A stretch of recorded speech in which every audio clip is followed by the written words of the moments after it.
Olá, uma ótima tarde, um bom dia, uma boa noite, a depender sempre do horário em que você nos escute, nos assiste e nos veja. Eu sou o Rodrigo Rosal, mais uma vez estamos aqui nessa tarde da segunda-feira, dia 4/11/2024, por ocasião desse espaço, desse quadro que se chama Rádio Web Entrevista, por dentro do qual eu cognominei essa série de vídeos de conversas, como eu chamo, conversas com entrevistados, com pessoas que são convidadas para vir aqui, de sentidos da formação humana, pela razão, pelo motivo, cuja finalidade se expressa em um ponto, que é realmente trocar ideias honestas, genuínas, a partir do campo cultural, formativo, profissional, da experiência integral de quem estiver aqui conosco, sobre o que é para essa pessoa, como é que ela se sente atravessada e atravessando o seu processo formativo de humanização. A tônica sempre é essa aqui. Se você me ouve e não me vê, eu sou um homem branco, eu tenho 48 anos de idade, eu tenho os cabelos castanhos escuros com algumas mechas brancas. Eu tenho aproximadamente 1,70 m com 71 quilos. Eu estou trajando uma blusa estilo polo, como se fosse marrom, assim, e uma calça bege ou marrom clara, para você ter uma ideia mais aproximada de como eu aqui estou. Eu sou Rodrigo Rosal. Na UFRPE eu sou vinculado ao DER, Departamento de Educação, por dentro da área de fundamentos e de políticas públicas, recebendo geralmente os estudantes no primeiro e ou segundo período dos cursos de licenciaturas diversas que a gente tem aqui. Hoje, a pessoa que vai estar conosco, o convidado, que me agrada muito também, é Antônio. Antônio, como eu faço com todo mundo, muito obrigado por ter vindo. Se sinta realmente bem-vindo, acolhido por nós que aqui estamos. Sobremodo, que eu nunca quero esquecer, deixando o meu agradecimento e o meu registro a Alana e a Eliezer. Porque, como eu estava falando com você, e todo o vídeo eu registro isso, são as pessoas que hoje dão corporeidade, dão sustentação, mantêm esse espaço, esse equipamento multifacetado, fantástico, funcionando. Seja bem-vindo, à vontade, fala um pouquinho para a gente, para quem nos escuta, para quem nos assiste, né, do teu processo formativo, escolar e não escolar, o que você quiser começar evidenciando. Muito obrigado. Obrigado, é um prazer. Agradeço a oportunidade e, a priori, quero parabenizar a universidade pelos 112 anos de existência, de aniversário, que fez agora, dia 3 de novembro. E estou encantado aqui com a rádio, que é a primeira vez, agradeço a oportunidade. Fui muito bem acolhida ao chegar aqui por Alana e Eliezer. E vamos nessa aí, bater um papo sobre a formação humana, espiritualidade, e vamos nessa, começar aí o Muito papo. bem. O que é que você destacaria da sua formação inicialmente? Quando eu digo destacaria, o sentido que está por trás sempre dessa minha indagação é: o que é que você quer começar compartilhando com a gente, que você julga como fundamental para a gente ir vendo como é que a sua constituição enquanto sujeito, pessoa, enquanto ser humano, seu processo de humanização, ou por dentro da escola, ou do curso superior, ou seu processo de vida, o que é que você começaria falando para a gente? Eu sinto que, a priori, a formação humana vem muito influenciada pelos meus pais, né? Meu pai foi um irmão marista, também foi salesiano e abandonou a batina. Minha mãe foi uma franciscana e tinha uma mente aberta. Minha mãe foi professora também, do magistério. E meu pai era uma pessoa muito culta, falava no mínimo umas 7 línguas. Falava o hebraico, o aramaico, o grego, o latim, o francês, porque como marista tinha que estudar a língua do fundador. E era uma pessoa muito culta, e ele que me inseriu mais na frente, quando adolescente, a conhecer o espiritismo, a doutrina espírita, entrar em contato mais com a espiritualidade, embora eles davam o exemplo. Era pelo exemplo que eles nunca fizeram proselitismo religioso. Eu nunca vi meu pai corrigir alguém Ele poderia falar, eu leio no original. E certa feita eu lembro que você, numa de suas aulas, que eu tive a oportunidade de ser seu aluno, uma das coisas que me chamou a atenção foi que você disse que até hoje não tem nada provado que Cristo deixou escrito. Como você também citou Sócrates, que hoje não tem nada provado. Então, a cultura oral, a gente sabe que na oralidade e no letramento tem modificações, né? Então, isso muitas vezes hoje predomina um mecanismo de manipulação através da ignorância e tal. Então, às vezes a religião separa, né? E eu nunca vi meus pais tecerem nenhum tipo de preconceito a respeito das religiões. Então era o exemplo, a prática e uma formação humana de muita paciência em entendendo o meu processo.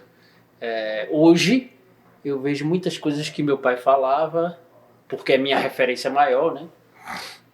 Minha mãe também, mas meu pai era a referência maior. Hoje está acontecendo. O que é de bom e o que é aparentemente de ruim, como aprendizado, como processo de... Né, com 45 anos a gente vai vendo assim, caramba, papai tinha razão. O que está acontecendo hoje comigo na universidade e que está florindo, sou muito grato à Universidade Federal Rural, que me acolheu muito bem. Papai dizia, agora eu estou vendo isso. Então isso Muito encanta, bem. emociona. Muito bem. Aproveitando esse destaque inicial que você está dando à sua formação familiar, com o senhor, seu pai, com a senhora, sua mãe, e realçando o aspecto do respeito que você diz que você via, acompanhava, testemunhava, eu vou interpretar assim, você me disse, eu estou errado, uma postura da parte deles, embora com as suas convicções íntimas, né, de respeito e de não violência, nem violência simbólica, em desacreditar, desqualificar quem seguisse uma outra compreensão, né? E aí, por compreensão, entenda qualquer espectro, né? Filosófico, religioso, político, etc. Então, essa tônica que você destacou, um outro termo aí agora, da paciência, né? No sentido de um respeito genuíno, realmente, pelas visões de mundo que podem confluir, que podem convergir em alguns pontos. Você citou a formação do seu pai, né? Não sei se ele foi um marista, né? Você citou que a sua mãe era professora, né? Atuou no magistério. Então, e você faz referência a eles, destacando em ambos, mas como destacou, não no sentido de comparar, mas como se fosse um conhecimento amplo, uma cultura geral que envolvia línguas em relação ao seu pai também. Nesse ponto, né, não olhando para eles agora, eu peço você voltar a olhar para você mesmo e para o contexto que a gente vive, dentro da universidade e fora dela. Os processos que envolvem a nossa humanização, a nossa educação compreendida como a tentativa de ampliar ao máximo a nossa compreensão de nós mesmos e de formação. Sua experiência escolar, e aí eu peço para você se concentrar, quando eu digo escolar nesse momento, na sua educação básica, né? Da educação infantil até o antigo científico, que hoje se chama ensino médio, né? Independente, se você quiser falar da escola em si, está tudo bem, mas eu quero saber como é que isso impactou você, né?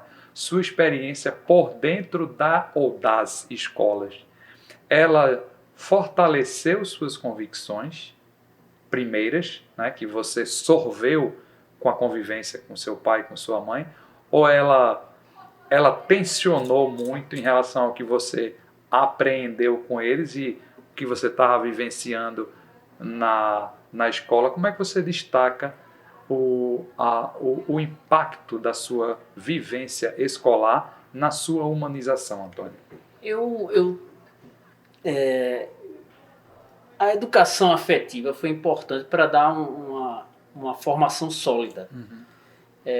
Hoje a gente vê um processo evolutivo na pedagogia, né? Na época, eu me recordo, principalmente na adolescência, década de 90, eu estudei, meus pais deram a oportunidade de estudar nos melhores colégios. Entre eles, em Olinda, eram os três principais: São Bento, Dom Bosco, que não existe mais, e Gastão Vilarinho. Eu estudava no Gastão Vilarinho. Os professores tinham uma excelência, mas, por exemplo, eu tive um professor de língua portuguesa que marcou. Aprendi, ele botava 100 oxítonas, paroxítonas, mas ele tinha uma coisa carrasca. E isso na época era tido como uma qualidade, né? E eu às vezes confrontava ele. E nessa época eu estava numa fase de ouvir muito heavy metal. Eu via desde música erudita, influenciado pelo meu pai, a Elis Regina, MPB. E aí eu colecionava revistas da banda Sepultura, fase de adolescência e tal. E veja que ficou marcado até hoje. Esse professor, ele ficou com minha revista. E aquilo marcou. Eu aprendi bem, né? A língua portuguesa, que era uma das paixões, sempre foi.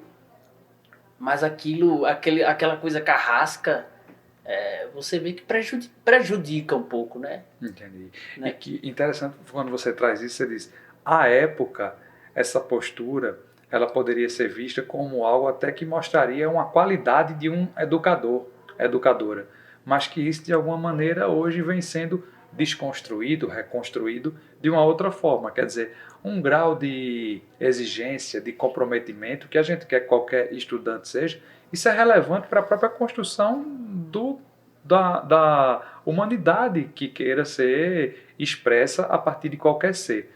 Agora, isso não precisa vir com uma tônica, vamos dizer, vou usar a expressão de carrasco ou de dor, como se fosse infligir um suplício no outro. Não precisa ter esse viés. Mas você destacou essa experiência, você disse que pela tônica afetiva teve um lado importante também. Você vê no seu caso, na sua história, algum papel relevante de seus colegas de sala com você mesmo, né? Que a gente, quando pensa assim, porque eu aprendi, geralmente a gente dicotomiza a relação professor-aluno, professor-aluno. E aluno com aluno, os colegas, né? O que é que a tua memória vem, que você queira, obviamente, compartilhar com a gente, à vontade, né? Se tiver sentido para você, para a gente explorar esse aspecto da formação humana. Quer dizer, alunos ajudam na humanização uns dos outros, Antônio? Na sua experiência, sim, isso aconteceu? Além desse professor, tiveram outros professores também que marcaram, que me cativava, né? Tinha habilidade de perceber a imaturidade também, no estágio evolutivo em que eu estava, em que eu estou naquele determinada época. E aí eu tinha um progresso. A palavra que eu estou encontrando agora é essa, um progresso nos estudos, porque havia uma recíproca da professora, né? A professora compreendia aquela rebeldia e tal, né?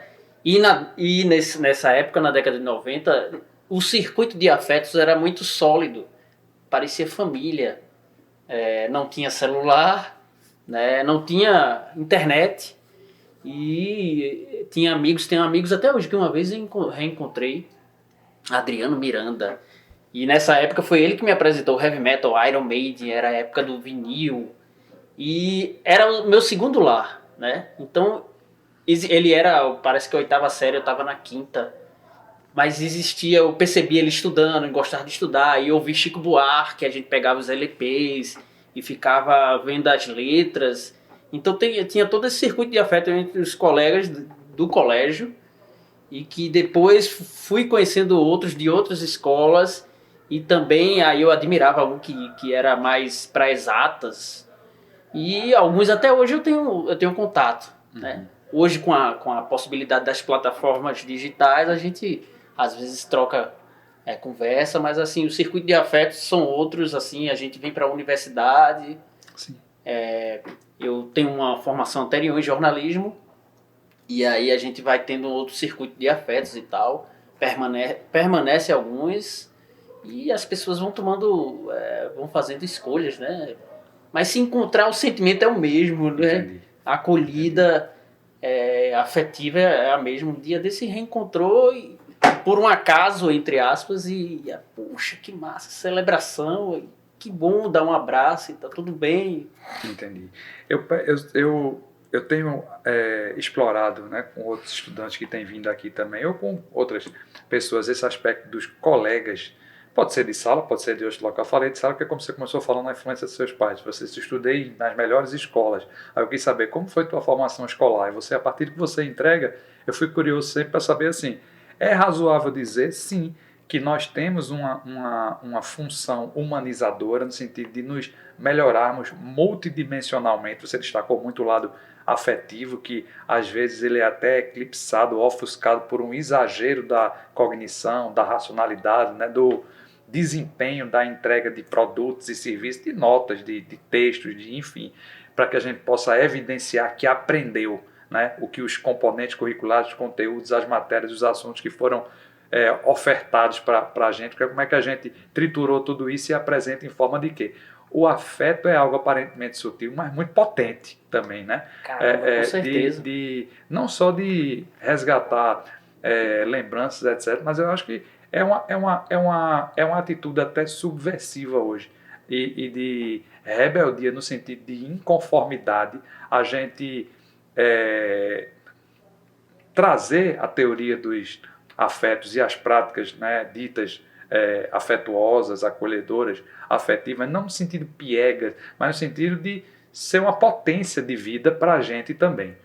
Nesse circuito de afetos a que você se referiu, você mencionou, perto do final da sua fala, que você tem outro curso superior, você tem uma formação em jornalismo. O que é que essa formação em jornalismo te trouxe no sentido de você alcançar outras camadas da tua humanidade?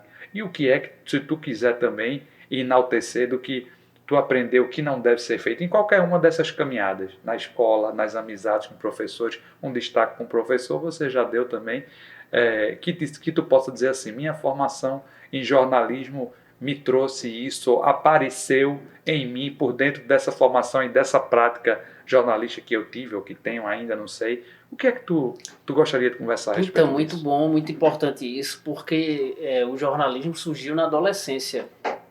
Na televisão, antigamente eu assistia, na década de 90, assistia ao Observatório da Imprensa, e era um programa de análise crítica ao jornalismo, que era um jornalista chamado Alberto Dines.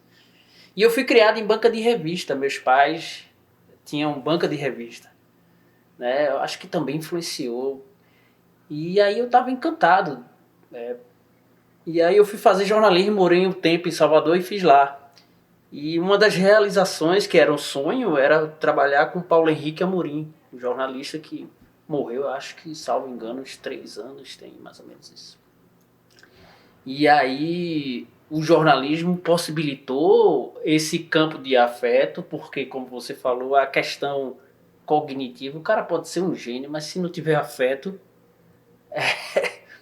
as coisas, as conexões, né, de você estar no lugar certo, as pessoas certas, eu acredito muito nisso. Então eu sou muito grato à vida, porque muitas pessoas, eu sou rodeado de uma constelação de pessoas sem endeusamento, né? Claro. De pessoas de uma potência intelectual e afetiva. E isso é que torna mais bonito, mais delicado. E o jornalismo possibilitou isso. Uma das realizações, eu trabalhei na produção de rádio, TV, exceto jornal. Quando estava surgindo o boom da internet e o boom dos blogs, eu criei um blog e atuava nos veículos grandes. Aquilo que eu não poderia falar em grande veículo, eu falava no blog e eu que respondia. Nessa época eu era muito aguerrido, entre aspas, muito briguento. E depois de uma construção, teve uma possibilidade de eu conhecer Paulo Henrique Amorim aqui no Recife. Eu estava tentando voltar para cá, tentei 10 vezes voltar, e meu pai dizia, feche um ciclo. E eu fechei um ciclo em Salvador, aí voltei. E aí Paulo Henrique Amorim veio dar uma entrevista uma palestra na UFPE em Ciências Sociais. E era o delegado Protógenes Queiroz, tinha prendido o banqueiro Daniel Dantas. Nessa época eu estava muito... E eu pedi uma JVC, uma máquina a um amigo, para filmar. E aí fui produzir, tinha um blog e tal. Tirava um bom dinheiro com o blog. E aí eu conheci a esposa de Paulo Henrique Amorim nesse dia também, Georgia Pinheiro, por quem sou muito grato, uma jornalista, amiga, muito competente, e que eles, e ela especialmente, me convidou para trabalhar no site Conversa Fiada com Paulo Henrique Amorim, e eu atuei por um bom período, e aí eu me realizei, já estou em outra vibração, não quero, por opção, não quero mais essa, estou mais nesse circuito do afeto. A Universidade Rural tem possibilitado uma rede boa, né? Eu sou muito grato e participo aqui como monitor do Laboratório do Silêncio e Bem-Estar, que é pioneiro, e também é um fato, eu tive a oportunidade de lhe conhecer e participar dessa pesquisa no campo da educação e da espiritualidade, do espiritismo, que acredito, não tenho propriedade para falar aqui, que é um pioneiro no Nordeste, talvez, ou não quero, você tem mais propriedade para falar. Então, possibilitou muitos caminhos o jornalismo, que tem uma comunicação com letras, né? Mas já me realizei lá no jornalismo. Posso atuar de outra forma, né? E essas pessoas, Paulo Henrique Amorim, eram pessoas simples. Aquilo que ele não tinha competência para falar, isso é que eu admiro. As pessoas que eu disse, dessa constelação, sim, que passam no meu caminho, e Jung diz luminoso, né? Pessoas... eu admiro uma das coisas, a questão afetiva, tem a questão intelectual, tudo, mas a questão do afeto, da acolhida, mas de dizer, poxa, eu vi uma situação, eu vivi outras situações, mas com Paulo Henrique Amorim a pessoa perguntou sobre um determinado assunto, ele disse, eu não tenho propriedade para falar sobre isso, eu preciso ler e estudar para responder sobre isso numa palestra lotadíssima. Então eu acho um ato de humildade, de simplicidade, você vê a prática, né? Assim, e de honestidade intelectual, né? Porque dá a falsa ideia que nós somos polímatas. Polímatas como se fosse uma expressão que remete a você ter múltiplas capacidades, habilidades, ser versado em determinados temas e práticas e poder dar provas disso.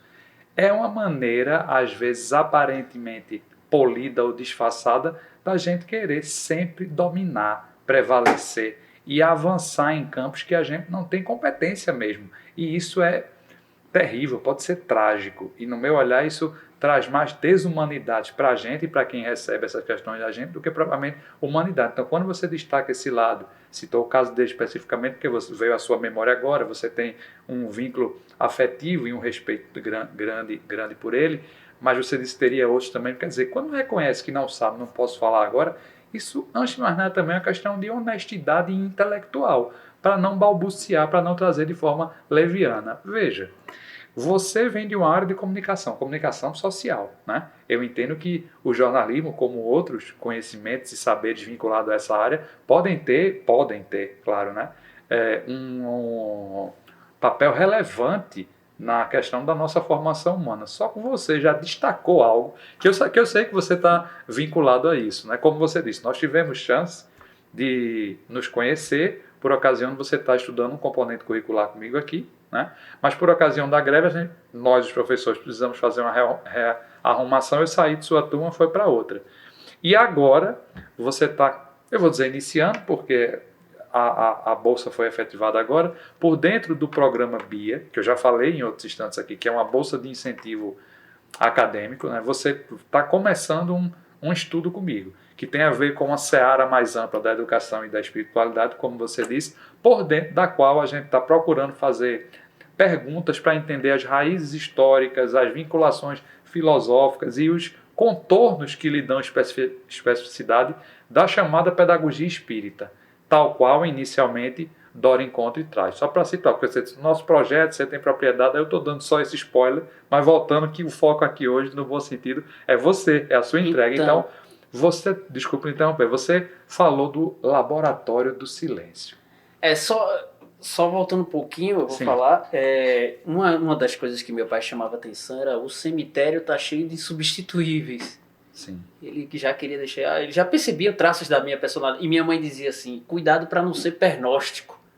Eu não sabia nem o que era pernóstico, aí vai lá no dicionário, né? Então, baixa a bola aí, ego. E eu tive a oportunidade de conviver com o médico de Irmã Dulce em Salvador, nos trabalhos voluntários. Sim. Uma das coisas que eu aprendi com ele, que ele dizia hipertrofia do ego. Né? Então a pessoa tem que ter muito cuidado nesse campo intelectual, porque também atiça isso, e é um campo fértil. Né? Para que esse lado feio venha à tona. Né? Entendi. Mas tem um outro caminho que é essa questão, e que o Laboratório do Silêncio, a prática da contemplação, do silêncio, e que é pioneiro, que eu saiba, é pioneiro numa universidade no Brasil. A Universidade Federal Rural está possibilitando isso aos professores, aos estudantes. Antônio, isso é muito importante. O que é que você se sente à vontade em termos de comunicar para quem nos escuta? Porque essas conversas chegam para o público universitário, daqui da Rural, né, todos, a comunidade universitária, e chega para fora também, né, tem uma intenção extensionista também. Mas o que é que você se sente com propriedade? Porque você tem essa experiência e eu ainda não, embora você disse, Rodrigo, apareça lá, você citou o nome de Felipe, né, que disse que poderia ir lá também para conversar com ele. O que é que você se sente à vontade para dar informações até onde você sabe e conhece, precisas sobre o que é o Laboratório do Silêncio e do Bem-Estar? Como é o nome? Onde é que fica? Quem é que está à frente? E como é que é a tua entrada e a tua participação nisso? Porque se você falou, não tenho dúvida que isso está sendo importantíssimo para a sua humanização. Sim, e aí? Muito importante, porque foi a convite do professor Felipe. E eu sou muito grato, especialmente a um servidor público daqui, um amigo que me trouxe para cá. Eu estava no mestrado em filosofia na UFPE. Sim. E me trouxe para Rural e foi transformador. Né? Flores. E Claudemir Costa, tem que nomear, claro, que é justo, que é uma pessoa... Você citou Felipe, você lembra o sobrenome do Felipe? Nicodemos Felipe, conhecido como Nico Felipe. Nico Felipe. E que... Ele é o coordenador atual? Coordenador do Laboratório do Silêncio, idealizador. Certo. E o Claudemir, ambos são pessoas que eu considero de uma moral elevada e de ciência. E de discrição, outra qualidade que eu acho bonito no ser humano, ser discreto, né? Pois não. E o Laboratório do Silêncio tem essa proposta de redução do estresse, porque tem esse lado da universidade, da racionalidade técnica, da competição, e quem entra nessa adoece, né? O adoecimento na universidade, né, de técnicos, de servidores, de estudantes, o nível de ansiedade, depressão, não é um espaço de terapia, mas é um espaço de autoconhecimento para que a pessoa entre em contato com a respiração. Tem como norte John Kabat-Zinn, que é um biólogo reconhecido que trouxe o Mindfulness para o Brasil, um dos fundadores do Mindfulness. Eu tinha até um certo preconceito, que pegou conhecimentos do Zen budismo, e depois com a prática eu fui vendo que o sentir, né? Você vai obtendo resultados sem criar expectativas de autoconhecimento, de qualidade de vida ou vida qualificada, né? E aí o circuito de afetos vai melhorando. Um dos lemas de Nicodemos, Nico Felipe, que eu acho bonito, é: aquilo que me adoece, eu não quero. E tivemos recentemente uma série que foi uma sugestão minha, com base na música do Lenine, a música Leve e Suave, e fala justamente disso, do afeto, da leveza, de colocarmos leveza na nossa existência e na existência do outro, né? Nesse mundo em que de guerra, né? De conflito existencial ou interexistencial, vai além Isso. do físico, do mental, do emocional.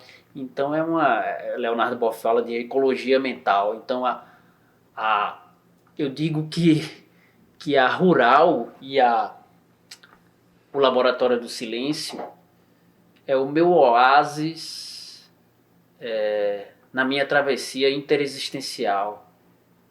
É um dos meus oásis principais, porque certas turbulências na existência, nesse caminhar da vida, às vezes a gente pensa que tá, meu irmão, mas vão aparecendo pessoas, né?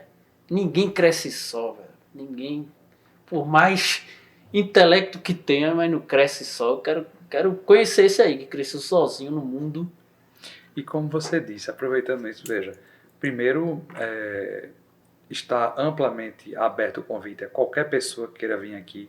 Eu já disse que esse quadro é da rádio, né? Eu uso esse quadro Rádio Web Entrevista e dou esse título de Cientista da Formação Humana, pelo que vocês estão vendo em todas as conversas, inclusive nesse, porque todos tenham a capacidade, né, inata e de expressar a partir das suas vivências pontos que nos conectam, portanto que a gente é capaz de se reconhecer neles, e pontos muito particulares, por isso cada um e cada uma é único e singular. Então, as duas pessoas a que você se referiu, como outros que eu já chamei, estão convidados a vir aqui oportunamente. Se quiserem conversar comigo, o prazer meu também será grande, como está sendo aqui contigo, Antônio. E eu também não sei dizer se é uma experiência única em universidade pública do nosso país, mas independente de ser pioneira, de ser única ou não, é louvável por si só. Você já me disse, né, como o público também, tá, as portas estão abertas para ir lá. Para ter esse primeiro momento de funcionamento, tem algum dia ou dias e horário mais específico para ter uma prática, vamos dizer, orientada? Você ou uma das pessoas estarem lá recebendo, já está aberto para o público, para a comunidade como um todo? Já está aberto. As práticas contemplativas é dentro do laboratório do Silêncio e Bem-Estar e fora. Eu realizei, foram publicadas algumas no Instagram da universidade. Toda terça e quinta, das 12h45 a 1h30, amanhã tem, e está aberta para toda a comunidade universitária praticar. E um dos lemas lá é que não seja mais Felipe diz isso, que não seja mais uma agenda na pessoa para não gerar estresse, porque não tem aquela coisa, não fui, não posso ir por causa disso. Não tem nada disso de cobrança, nada disso, porque aí gera estresse, é uma coisa para não gerar estresse, né? Não tem nada disso, então é leve e suave, como na canção de Lenine, como foi na série Há de Ser Leve, um levar suave, nada que entrave, nossa vida breve e viver no afeto, ele fala lá, viver no afeto, só viver no afeto. Muito bem. Todas essas estações que você veio apresentando para a gente, né? Tua estação familiar e a referência nas figuras do seu pai e de sua mãe, sua estação nas escolas de educação básica e tua construção de circuito de afetos extrafamiliar, né, que não se opõem, mas ampliam, relação com professores, colegas, etc. Tua relação com jornalistas, né, a partir da sua formação já em nível superior como jornalista formado que e o recorte que você trouxe para a gente de coisas que mais te marcaram e que contribuíram para performar ou atravessar, né, a sua humanidade como um todo, e chegando na Rural esse destaque que você dá. Mas me diz uma coisa, pensa no curso que você está matriculado agora, curso de licenciaturas em Letras Português e Espanhol, confere? Sim. Por que você veio fazer esse curso? Eu sempre tive uma das paixões por letras, né? Também faço versos, não considero poesia. Mas sempre tive também um dos desejos de fazer letras.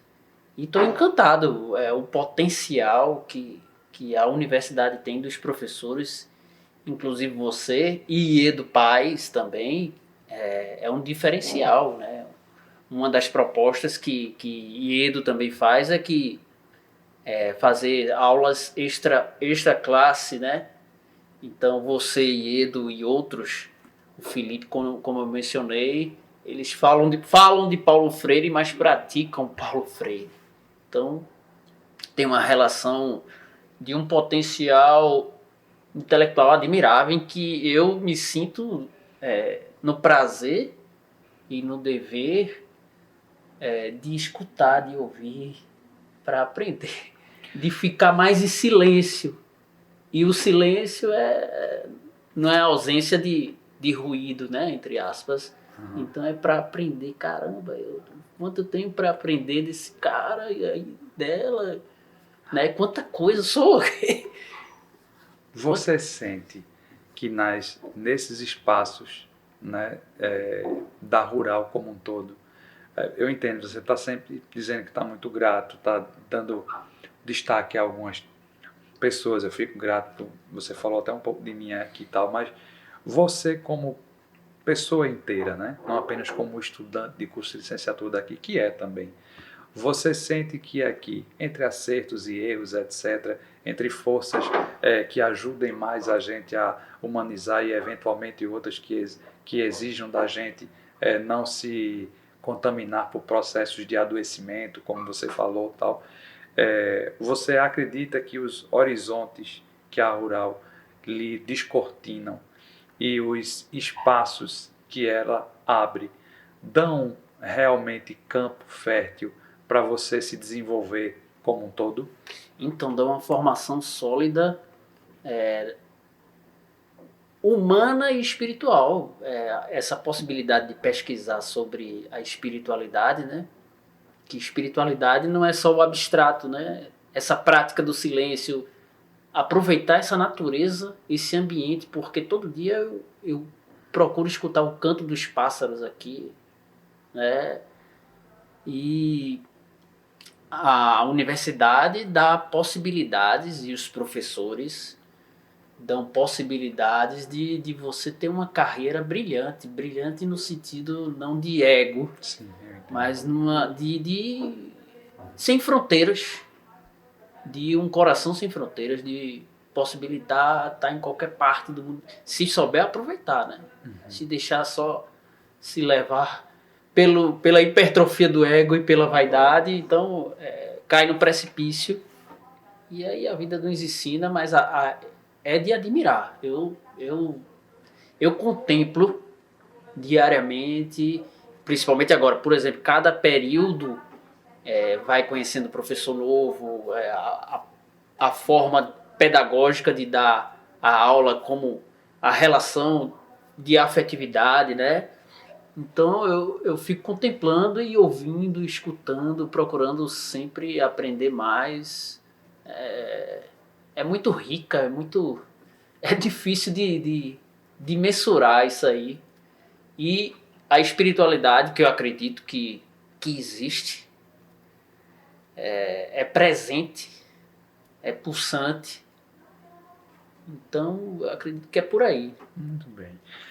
Antônio, como eu sempre digo, no momento que a gente vai mais se caminhando para o final dessa nossa conversa, tem alguma coisa que eu já tenha lhe perguntado e você tenha dito, né?